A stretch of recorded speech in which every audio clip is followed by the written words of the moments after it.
ඔව් අයිබෝවන් මේ අද මම ඔයගලන්ට ක්වික් බුක්ස් එකේ පොඩි ලෙසන් එකක් කියලා දෙන්නයි යන්නේ. ඒතර අපිට ක්වික් බුක්ස් එකේ අපිට 2013 එක අපිට ඩවුන්ලෝඩ් කරගන්න පුළුවන්. අපිට ඔන්ලයින් එකේ Google Chrome එකට ගිහිල්ලා අපිට 1 month trial එකක් දෙනවා version එකක්. අවශ්‍ය කෙනෙක් ඉන්නවා නම් කියන්න මම පල්ලෙන් link එක දාන්නම්. එතකොට දැන් මම මේ ඩවුන්ලෝඩ් කරගත්ත ක්වික් බුක්ස් එකේ තමයි මේ අද මේ ඔයගලන්ට පොඩි ලෙසන් එකක් ගෙන්න බලාපොරොත්තු වෙන්නේ.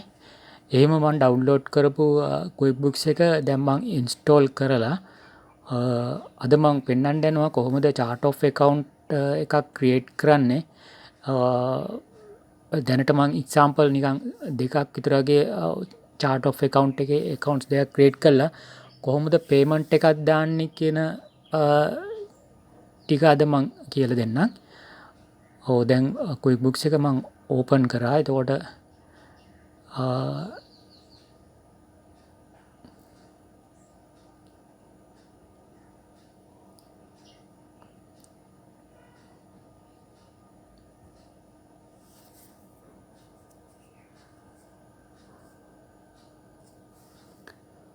මේක ටිකක් වෙලා යනවා.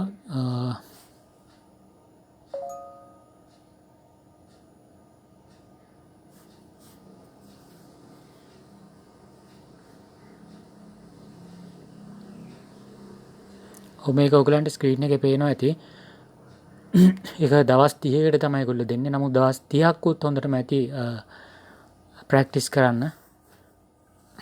ඔන්න දැන් මේ වගේ ඉන්ටර්ෆේස් එකක් තමයි අපිට ක්වික් බුක්ස් පටන් ගන්නකොටම ඉන්නේ.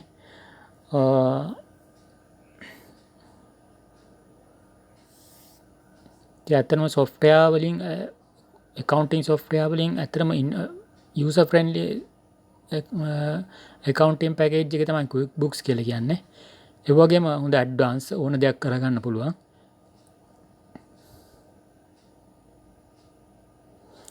මම හිතන්නේ ලෝකේ ගොඩක් තැන්වල quick books එක මේ වෙනකොටත් පාවිච්චි කරනවා. ඒකේ අර ඉන්ටර්ෆේස් එකේ තියෙන පහසුව හින්දායි ගොඩක් දේවල් කරගන්න පුළුවන්. ඒ තත්ත්වෙ හින්දා තමයි මේක සෑහෙන ප්‍රසිද්ධ accounting software එකක් වෙලා තියෙන්නේ ලෝකේ. දැන් අපි බලමු chart of account එකක් create කරන විදිහ. උඩම තියෙන ඔයගලන්ට පේනවා list කියලා එකක්. හරි ඒක ක්ලික් කරපුවම මෙතන chart of accounts කියලා අපිට තව එකක් pop up වෙනවා. ඒක create කරුවම අපිට පෙන්නනවා දැනට තියෙන chart of accounts ටික. ඇත්තටම අපි quick books එකක් install කරපු ගමන් අපි install කරන step by ඒගොල්ලෝ අහනවා. ඒ කියන්නේ ඔයගොල්ලන්ට chart of account එක create කරගන්න ඕනේද නැත්නම් දැනට තියෙන chart of account ටික එක්ක install කරන්නද කියලා. එතකොට අපිට දෙකෙන් option දෙකක් ගන්න පුළුවන්. නමුත් කොහොමදත් install කරද්දී ඒගොල්ලෝ accounts අනිවාර්යෙන් කීපයක් තියෙනවා. මොකද ගිණුම් කරන theory අනුව equity income ඒ accounts ටිකක් ඒගොල්ලෝ එක තමයි ඒගොල්ලෝ දෙන්නේ. ඊට පස්සේ අපිට අවශ්‍ය කරනවා අපිට create කරන්න පුළුවන්. අපිට create කරද්දී අපිට පල්ලෙහාම තියෙන account කියලා එකක්. ඒ account එක click කරුව ගමන් එතන තියෙනවා new කියලා. new එක click කරාම අපිට මේ වගේ ඉන්ටර්ෆේස් එකක් තමයි එන්නේ. එතන තියෙනවා income the expenses the bank the loan the credit card the equity කියලා. අපි මුලින්ම create කරන්න යන්නේ bank account එකක්. එතනදී අපි ටික් කරන්න ඕනේ bank account එකට ටික් කරලා ඊට පස්සේ ඔයගලට පේනවා ඉතින් පල්ලෙහාන් continue කියලා නිල් පාට බටන් එකක් තියෙනවා. ඒක ක්ලික් කරුවම අපිට මේ වගේ ඉන්ටර්ෆේස් එකක් එනවා. හරි මේ ඉන්ටර්ෆේස් එකේ ඔයගලන්ට පේනවා ඉතින් උඩම account type එක bank කියලා තියෙනවා. අපිට ඒක ආපහු වෙනස් කරන්න ඕනේ නැහැ. ඊළඟට account name කියලා තියෙනවා, sub account of කියලා තියෙනවා, description, bank account number, routing number ඒව අපිට අවශ්‍ය නම් දාගන්න පුළුවන්. ඊට පස්සේ මම මෙතන type කරනවා people's bank කියලා. අපි දාමුකෝ people's bank කියලා. ඔන්න ඊට පස්සේ people's bank කීපයක් තියෙන්න පුළුවන්. මම people's bank account number එකත් අන්තිම ඉලක්කම් අතර දාගත්තා මෙතන.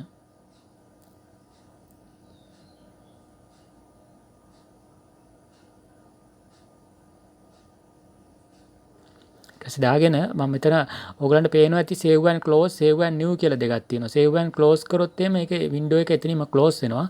නමුත් අපි save and new කියලා මේ box එක click කරොත් තව account එකක් create කරගන්න පුළුවන්. ඒක ඔයගලන්ට පේනවා මෙතන මේ තව තියෙනවා අපි check book number එකක් එහෙම දැම්මොත් එimhe අර පල්ලෙහා තියෙන remind me to order check when I reach check number කියලා. ඒ කියන්නේ කලින් අපි චෙක් පොත ඉවර වෙන්න කලින් ඒ නම්බර් ටික මතක් කිරීමක් කරනවා. එතනදී අපි නම්බරයක් දුන්නොත් එහෙම අපිට ඒක දාගන්නත් පුළුවන්. ඒ කියන්නේ සාමාන්‍ය චෙක් කොල 50ක තියෙන පොතක් නම් අපිට 50ට කලින් 10කට කලින් විතර වගේ අපිට රිමයින්ඩ් එකක් දෙන්න පුළුවන්. එතකොට ඒගොල්ලෝ පෙන්නනවා චෙක් පොත ඉවර වෙන්න තව පිටු 10යි තියෙන්නේ. එකක් ඕඩර් කරන්න කියලා. ඒකත් ඔන්ලයින් මාර්ගෙන්ම කරගන්න පුළුවන්. බොහෝ QuickBooks software වල. ඊට පස්සේ මම මෙතන සේව් කරා.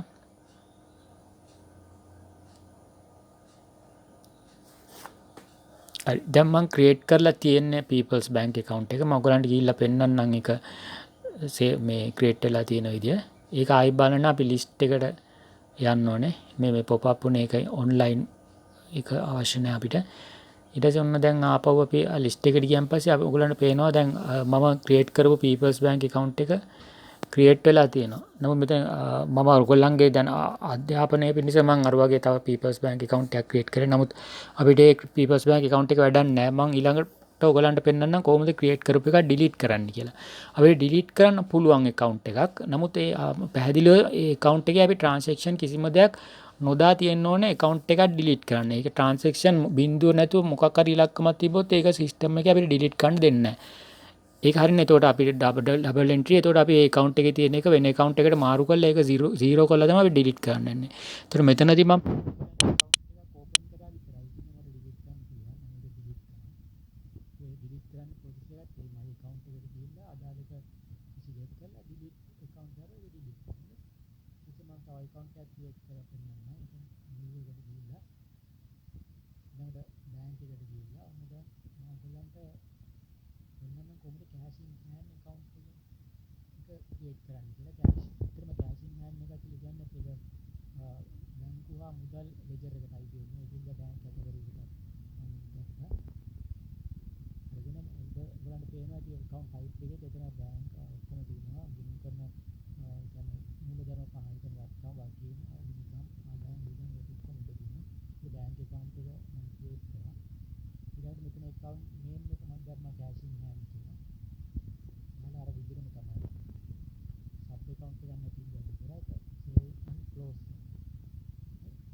ඊට පස්සේ මම ඔයගලන්ට තව account එකක් ක්‍රියේට් කරන විදිය කියලා දෙන්නම්. ඔයගලන්ට පේනවා ඇති මෙතන ඔක්කොම දැනට ක්‍රියේට් කරලා තියෙන expenses ටික. මෙතන type එකේ තියෙනවා මොන category එකකටද ඒක අයිති වෙන්නේ. expenses the, income the, other income the, cost of goods sold ද නම්මන. ඊළඟට තව account එකක් මම ක්‍රියේට් කරන්නම්. ඒක මම expenses account එකක් ක්‍රියේට් කරන්නේ.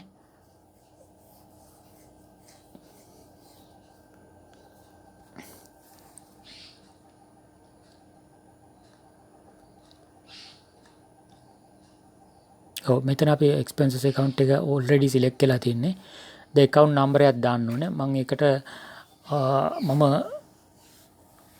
ගන්නම් එක casual wages කියලා. මොකද salary කියලා ගන්න නැහැ. මොකද casual wages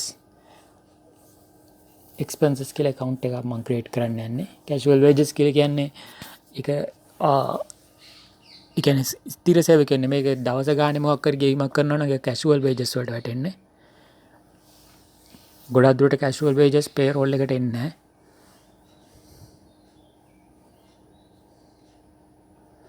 දාලා ඒකත් අර වගේම තමයි save and close කරොත් යන්න ඒකත් අපිට create වෙලා තියෙනවා මෙතන expenses category එක යටතේ casual wages කියලා.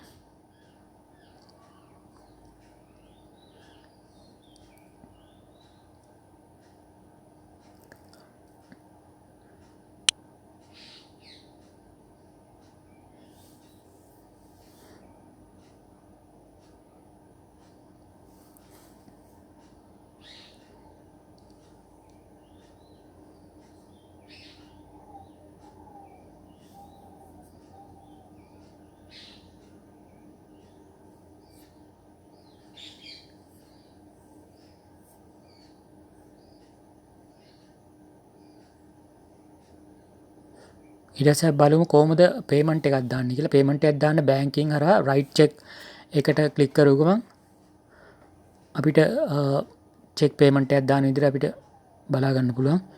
ඊළඟට මෙතන අපිට උඩින්ම තියෙනවා මේ වගේ ඉන්ටර්ෆේස් එකක් එන්නේ. මෙතන අපි අදාළ බැංකුව අපි සිලෙක්ට් කරගන්න ඕනේ.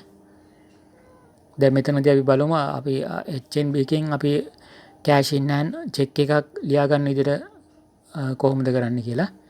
ඒතර මෙතනදී අපි සිලෙක්ට් කරන්නේ අපි HNB එකකින් තමයි ලියන්නේ. ඒතර HNB එක උඩ බැංක් account කියන නම්බරය අපි HNB එක සිලෙක්ට් කරා. ඊට පස්සේ චෙක් නම්බරේ තියෙනවා, ඩේට් එක තියෙනවා. ඊළඟට pay to the order of. එතන තමයි අපි චෙක් එක print කරනවා නම් ඒ චෙක් එකේ print වෙන නම ඔක්කොම type කරන්න එතන. ඒක විශේෂයෙන්ම QuickBooks එකෙන්ම චෙක් එක print කරනවා නම් අපිට ඒක වැදගත්. දැන් මෙතන මම cash check එක print කරන හින්දා මම ඔතන cash කියලා දාලා තියෙනවා. නැත්නම් National Water Supply Board ඒ වගේ අපි create කරලා තිබ්බොත් එimhe ඒ නමට තමයි check එක print වෙන්නේ. ඊළඟට මෙතන amount එක අපි දානවා. amount එක උදාහරණයක් විදිහට අපි හිතමුකෝ ගාණක් මම දැම්මා.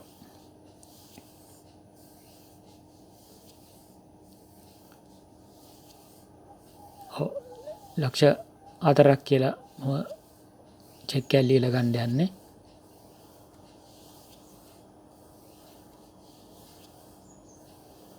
ඒතර මෙතන description එකත් memo එකේ දාන්න පුළුවන්. විස්තරයක් දාන්න පුළුවන් මොකටද ගත්තේ. ගොඩක් දුරට අපි memo එකේ විස්තරය දානකොට හැම එකෙම විස්තරයක් හොඳටම දාන එක හොඳයි. මොකද පස්සේ ඕගලන් මොකක් හරි අදාළ එක සර්ච් කරලා ගන්න ගියාම ඒක ගොඩක් පහසුවක් වෙනවා. memo එකේ මොකක් හරි දාලා තියෙන නම කියනොත් මොකක් හරි බිලක නම්බර එකකින් මොකක් හරි item එකේ serial number එකකින් දාලා තිබ්බොත් අපිට search කරන්න පහසුයි. ඊළඟට ඒක මම copy කරලා ඒක තියාගන්න. ඊට පස්සේ එතන මම අනිත් account එක දැම්ම cash in hand එක. මොකද අපි HNB එකෙන් තමයි cash in hand එකට මේ debit කරන්නේ. ඊළඟට අපි මෙතනින් cash in withdraw එක copy කරලා paste කරා ඊළඟ memo එකේ. ඊළඟට save and close ගියන් පස්සේ ඒක save වෙනවා. ඊළඟට අපි බලමු දැන් අපි cash in hand එකෙන් මොකක් හරි expenses එකක් දාන්නේ කොහොමද කියලා. ඒකත් ඒ වගේම තමයි banking එකට ගියා. ඊළඟ right check ගියා. ඊට පස්සේ cash in hand එකෙන් ගෙවන්න යන්නේ. ඊළඟ මෙතන උඩම පෙන්වනවා ඒ number කියලා ඒ payment voucher number එක. අපිට payment voucher එකේ ලියලා type කරනවා නම් අපිට මෙතන payment voucher එකේ number එක දාන්න පුළුවන්. ඊළඟ මෙතන pay order of එකට අවශ්‍ය නැහැ. මොකද අපි cash වලින් ගෙවන්නේ. අදාළ දිනේ select කරා. අපි හිතමුකෝ 50000ක මොකක් හරි payment එකක්. rent එකේ payment එක කිව්වයි කියලා office rent එක. ඒතර මෙතනදී මම memo එකේ type කරා office rent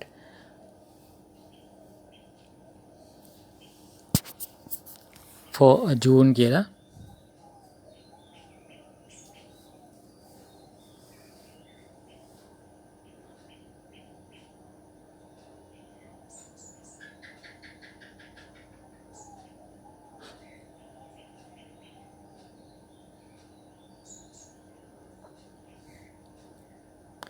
ඊළඟට මෙතන account එක දාන්න පුළුවන් අපිට.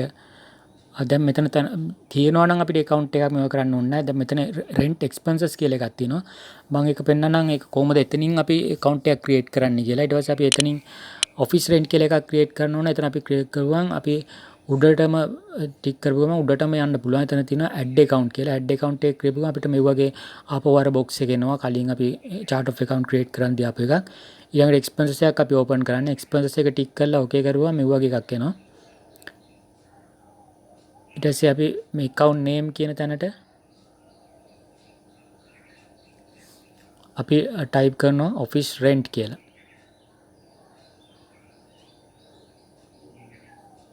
office rent expenses. නමුත් ඔයගොල්ලෝ කලින් දැක්කා මෙතන rent expenses කියලා account එකක් තිබ්බා. එතකොට අපි ඒකේ යටතේ තව office rent කියලා එකක් create කරනවා නම් අපිට පුළුවන් මේ sub account කියලා තියෙන tick box එක click කරාන් පස්සේ අපිට ඒක select කරොත් rent expenses. එතකොට ඒක category යටතේ පෙන්වනවා office rent එක. ඒ කියන්නේ rent expenses එක යටතේ අපි හිතමුකෝ අයිතිකාරයාගේ ගෙදර කුලිත් තිබ්බයි කියලා. එතකොට තව එකක් අපිට account එකක් create කරලා ඒක යටතේ දාන්න පුළුවන් house rent expenses කියලා. එතකොට මම ඔයගලන්ට පෙන්නන්න ඒක කොහොමද ඒක row එකක් විදිහට පෙන්වන්නේ කියලා. අපිට පේනවා එතකොට rent expense එකේ යටතේ තමයි office expenses කියලා තියෙන්නේ. ඒ වගේ පල්ලයට එක sub account එකක් දැම්මොත් ඒ විදිහට තමයි අපිට පෙන්වන්නේ P&L එකේ balance sheet වල එහෙම පෙන්වන්න පුළුවන්. මොකද expenses එකක් හින්දා ඒක යන්නේ P&L එකට. save කරා. ඔව්